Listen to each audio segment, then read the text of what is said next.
Okay, let's hope we're live. Hey, this is Ted for the TED Show episode 16 with my handsome, dashingly handsome friend, Nayte Carrick. Sweet 16, huh? Sweet 16, can you believe it? If I'd known that, it would have been a party. I can't even imagine where that's going to go. Are you going to buy me a car? I'm going to buy you something for sure for putting up with me. My Sweet 16. And Charnel, our beautiful, wonderful producer, is not here right now. So I have to figure out how to work this myself, which should be very interesting. So please continue to post and say stuff, but I have to figure out the $4 budget that we talked about. And Nate's not embarrassed about that. I actually am proud of the fact that we're very low budget, but big production and big content.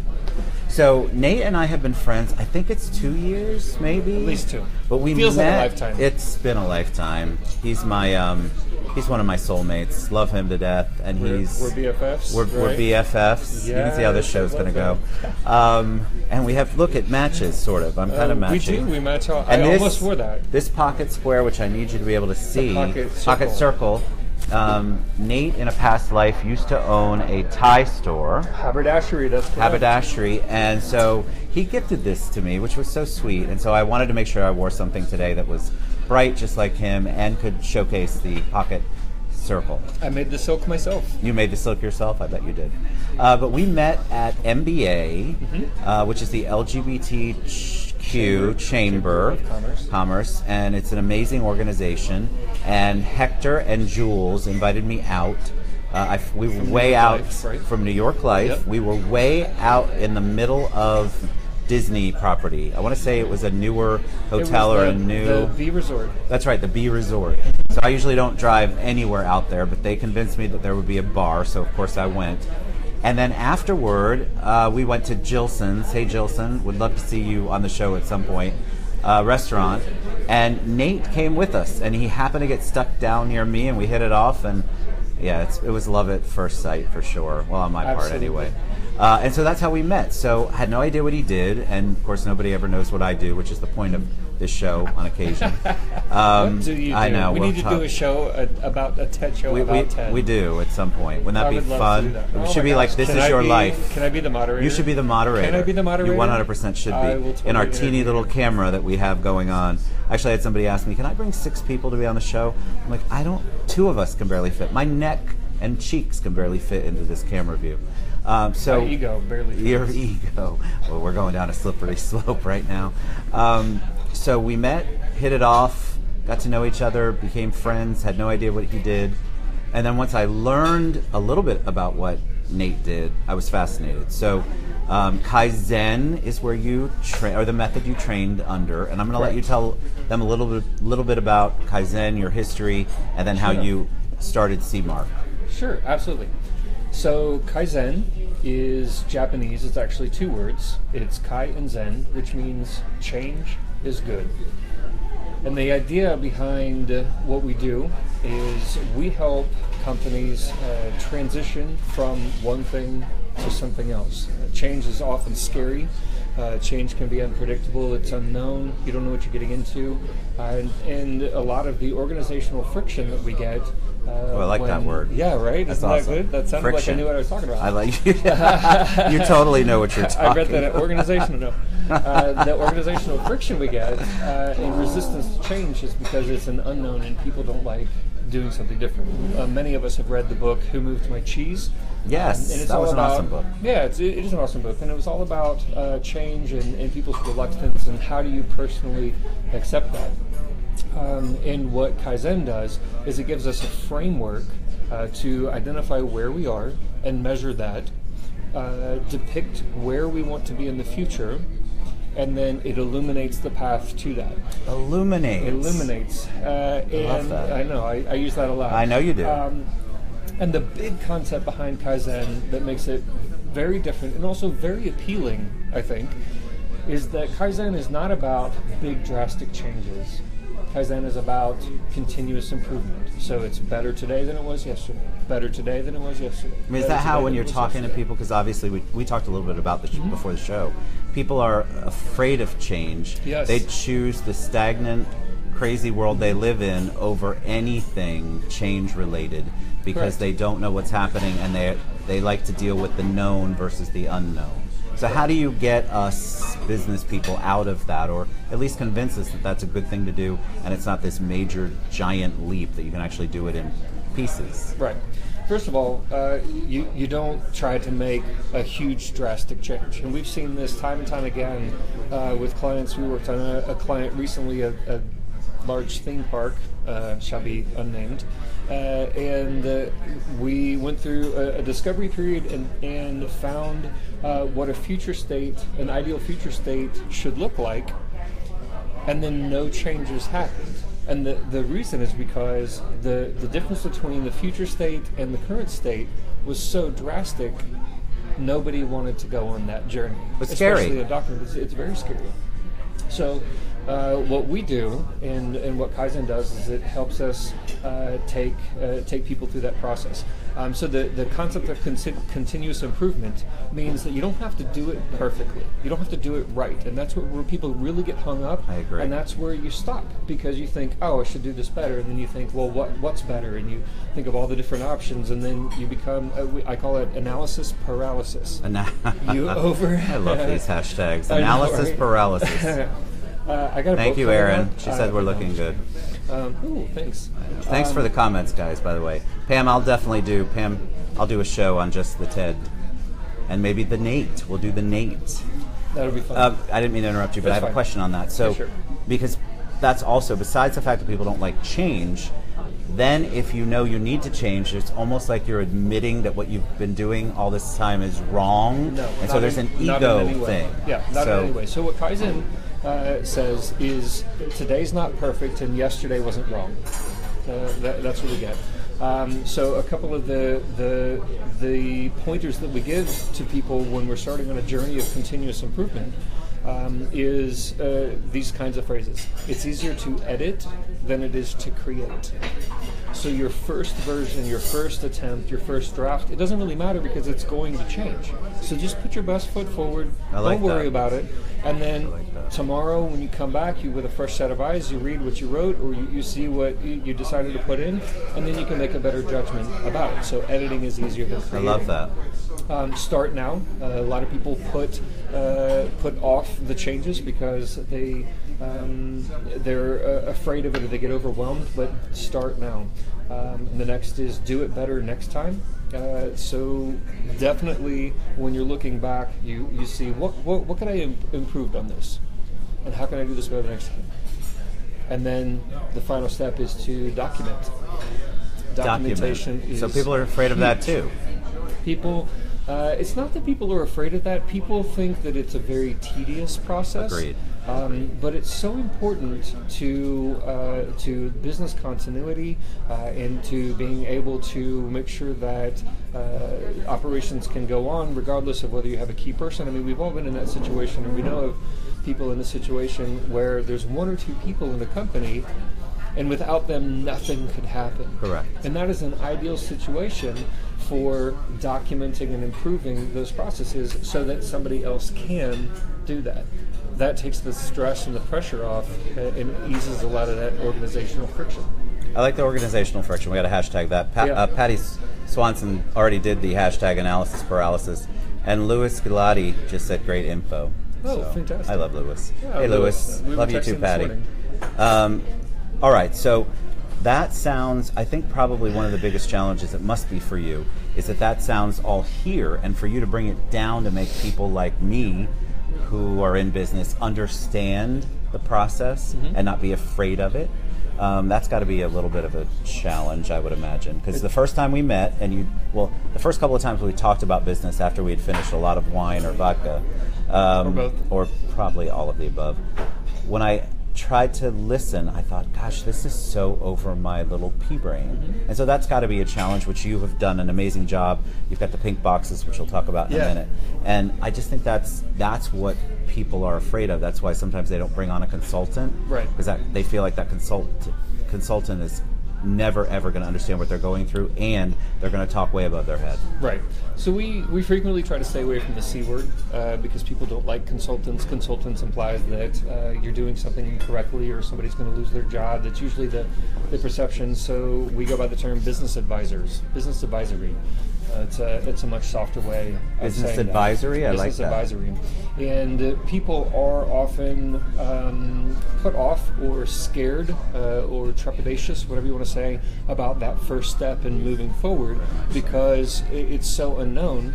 And so that's why with our firm we offer the first 2 hours of consulting at no charge, so that we're able to come in and interact, and usually by the end of that 2 hours you have something that you can take home, and even if we don't engage, you have something useful and productive that helps you. So I happen to bring an example. He brought props, which I love. I didn't bring t-shirts. We can't see some of the props, but this particular set of props we can look at.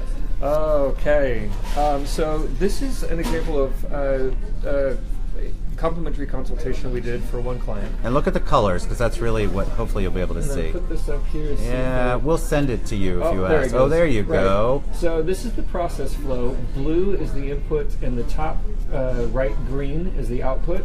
And anything that's a pink box, that was a task by the owner of the company. And when we first sat down with her, she said, I don't need a consultant, I'm process oriented, I'm fine. And so I simply asked her, what process do you like least? What do you like least about your job? And she said, the sales process. So we just had a conversation about it, and she told me about the sales process. So we came back the next week and we documented it. We showed her this one, and there are 6 pink boxes on this one. And the pink boxes again reflect what she was doing. The owner's tasks in this, right? And so what we came back with was this version.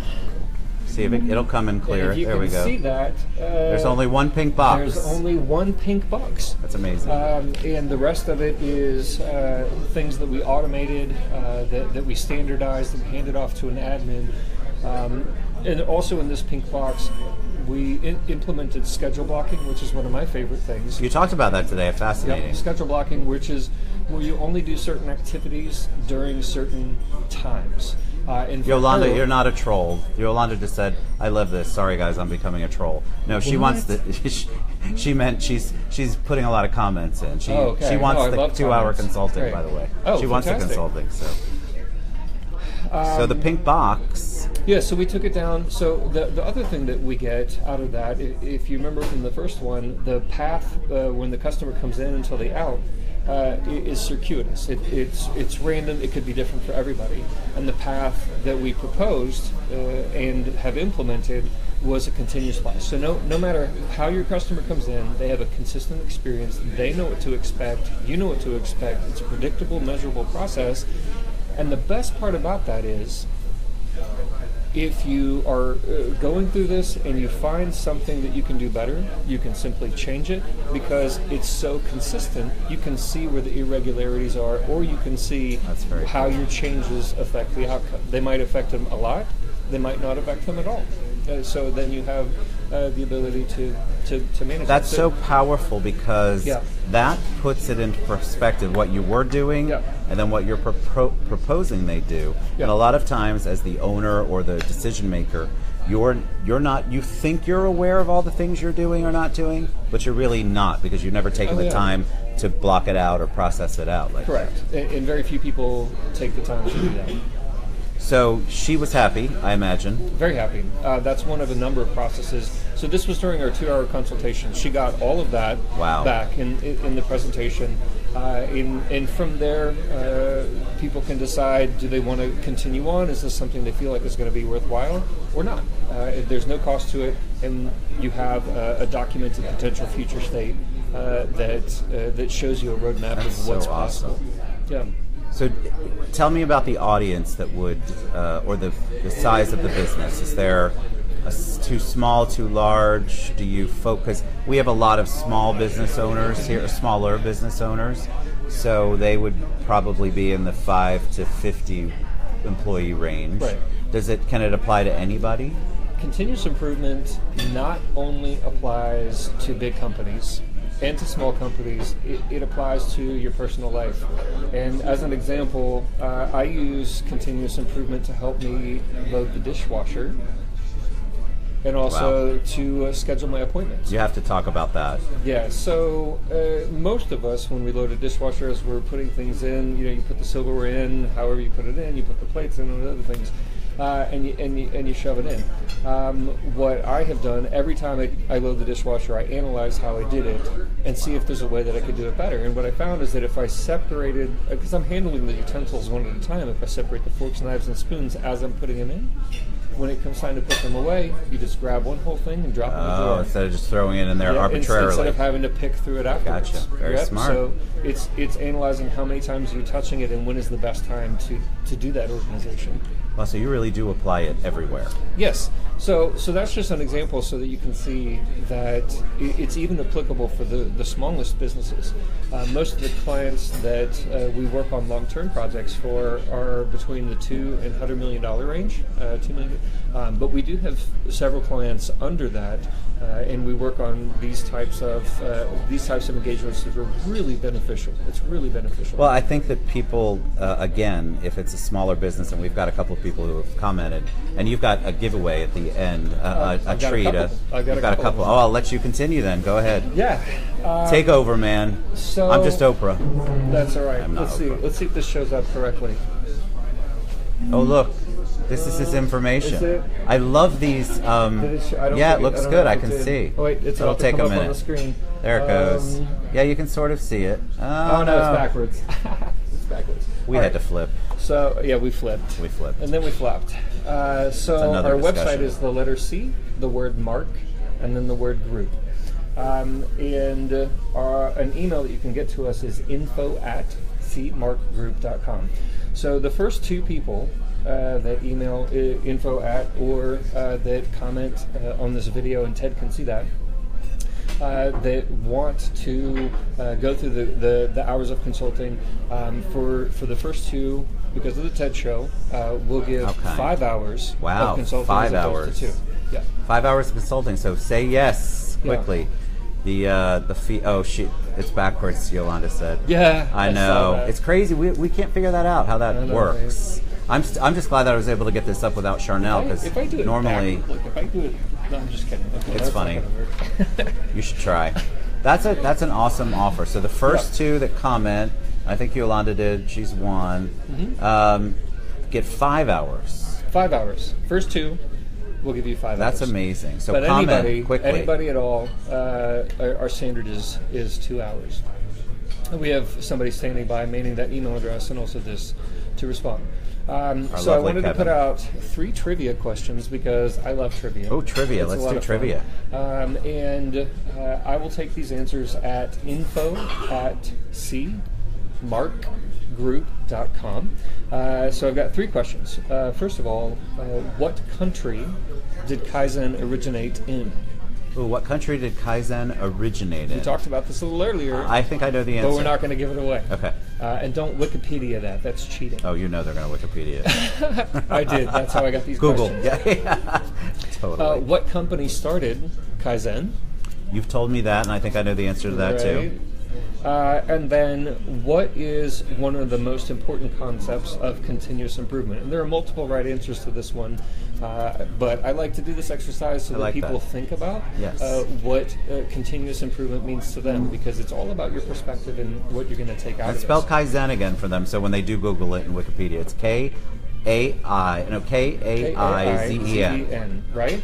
And what I have here for whoever answers all 3 questions. Oh, you have a real prize. I do. Shoot. This is a $25 Panera gift card. Nice. That you can treat me to coffee if you'd like. I would enjoy noticed that. you didn't do a booze one. It's not Total Wine, or you were afraid I'd steal it? Yes, I'm such a morning person. And I know you are. God bless you.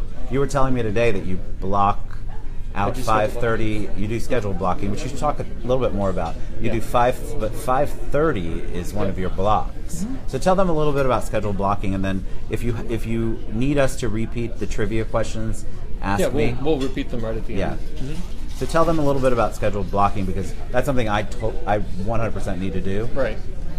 Scheduled blocking is a method of maximizing your efficiency, your personal efficiency, and your productivity. So I'll give you a couple examples. The first is with my appointments. I found that a 1-hour appointment, when you consider drive time and that you have to gather your papers and go to the bathroom and all this other stuff, a 1-hour appointment actually eats 3 hours out of your day. Agreed. And so if you schedule them randomly whenever people are available, and most people when they suggest a meeting, they just suggest, they look at the calendar, it's like 2 o'clock Thursday, that works for me. Right. And so then you say, yes, that's fine, because you want to take the appointment. What I do now is only take appointments on Tuesdays and Fridays. So I schedule all my appointments on those days, and so I know that I don't have to get any other work done. I don't have to type a spreadsheet, I don't have to answer emails, I don't do anything except for appointments on those days. So it relieves me to be able to really focus on those appointments because I have the entire day. And then on Monday, Wednesday, and Thursday, I'm able to do spreadsheets or client work or research or writing articles or other things like that. The TED Show. The TED Show. So you do that, so you set aside the time and say, this is, I mean, obviously there would be exceptions occasionally, but you don't want to you want to make it the exception, not the rule. Right. So you have your appointments only 2 days a week, and then you're able to, because that's my biggest challenge. So I have a lot of people that I meet with, and I meet with them Monday through Friday, and there's no rhyme or reason to it, and there's just a bar in the background. I mean, it's just, there's nothing that makes any sense about what I do. Then I'm usually up till 3 in the morning trying to do the paperwork you're talking about, trying to do the follow-up, attend to the documentation. And that's what you're talking about, is really blocking that out so you have specific times for those tasks and then specific times for meetings. Right. And then the second step of that, so that was the first step, is doing the schedule blocking. The second step of that is further schedule blocking, and through trial and error, continuous improvement, right? So not perfect, but better every day. I found what hours of the day I was best at what tasks. So I find that I'm really good at answering emails, working on spreadsheets, and doing that kind of slog work between 5:30 and 10:30 in the morning. Wow. I'm a morning person, that's just how it is, so that's when I'm productive. After 10:30, brain kind of turns to mush. After 2 in the afternoon, totally worthless. Not really good for anything, but then good again at 10. And knowing that, I block my schedule so that I can do the activities that I need to in those times, and that frees me up. People have to be willing, and Allison Keegan said, love the block time. Let me read her comments, I loved it.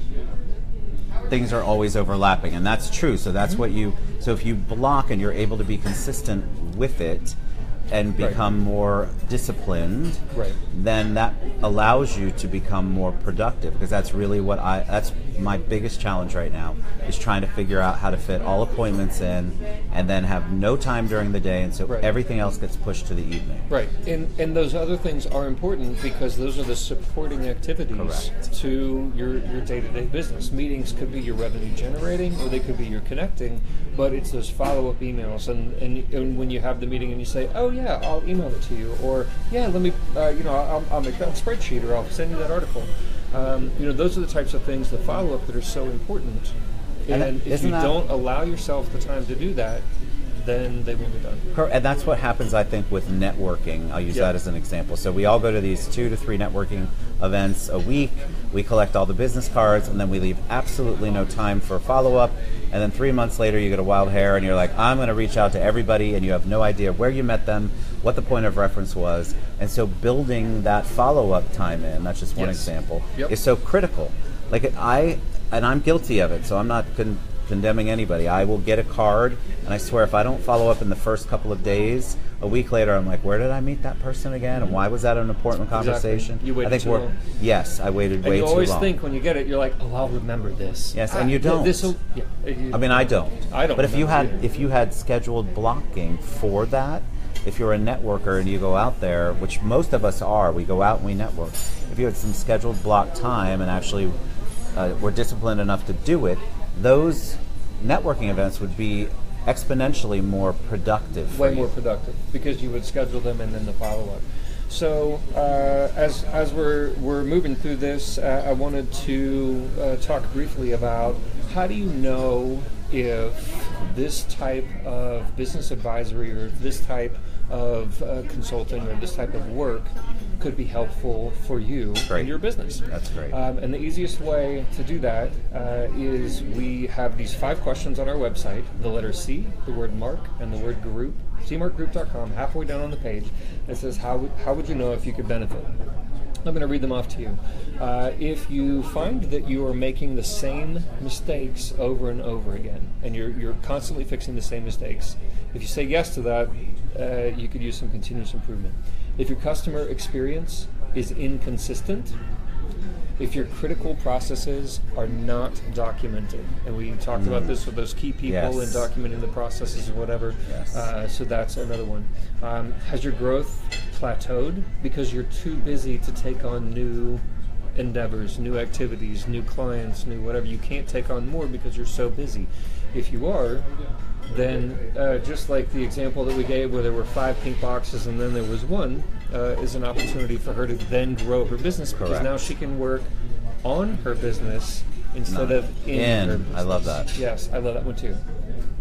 And the final is if you ever think to yourself, there must be a better way.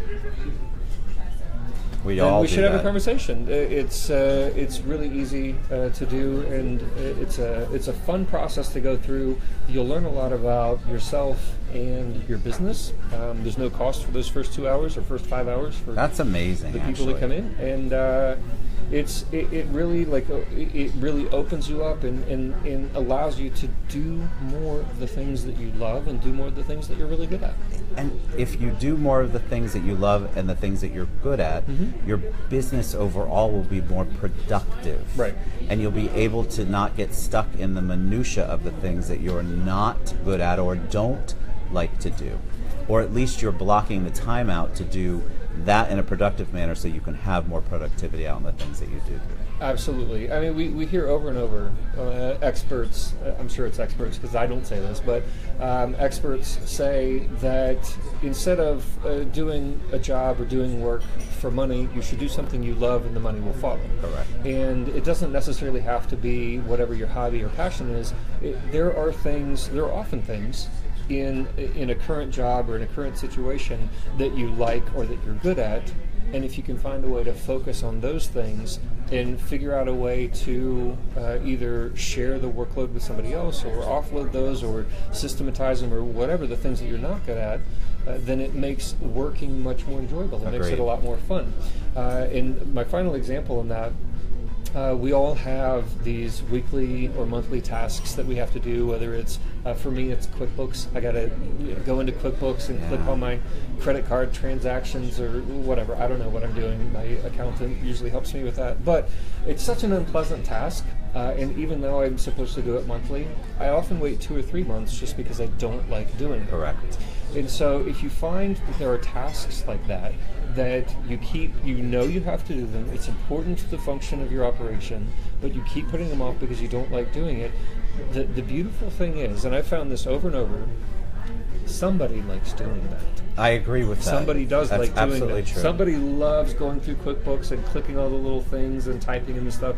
That is not me. Right. And then people don't like what you do. Right. And some people don't like meetings. Some people hate meetings at face-to-face. Some people hate Facebook Live broadcasts, and they'll get nervous and turn into a robot. Yeah, I've experienced that one. No, not you. Episode. I don't even want to. No names. No name calling. Just kidding. Just kidding. So. That was amazing. Sweet 16, huh? Sweet 16. So tell them again. This was beautiful. We should have had a cake. We obviously had pretend wine. It's not pretend wine. Is that my quinceañera? It's your. Once again, this is going. This could go in many different directions. So, C-Mark. As long as it's not a bris, we're good. I love it. All right, this is what happens. So, info@cmarkgroup.com. Right. C. The letter C, markgroup.com. And when I repost this today, I will put the website up and the email address. And then make sure you've commented, and we'll track that. Email Nate. I see Kevin just joined. Hey, Kevin. Hey, Kevin. Hey, Steve. Thank you so much for being on the show. Oh my gosh, it went fast, so right? We're at 31 minutes. Goodness, thank you for lending me this beautiful outfit. I didn't have anything I couldn't to wear squeeze today. into that outfit if my life depended on it. I've got the boysenberry jacket on today. I love your boysenberry jacket. We like my boysenberries. Anyway, we're going to be tomorrow with Melody Garcia, who is my UNICEF guru. She was also in M Butterfly, and she's a internationally renowned singer, actress, activist, producer, innovator, and she'll be on the show tomorrow at 1 o'clock. So I love you guys, and now here's our $4 part. Nate's going to get up because I'm mic'd, and he's going to hit that little finish button in the bottom right-hand corner. See you guys. We love you guys. Thank you so much for joining. Have a great one.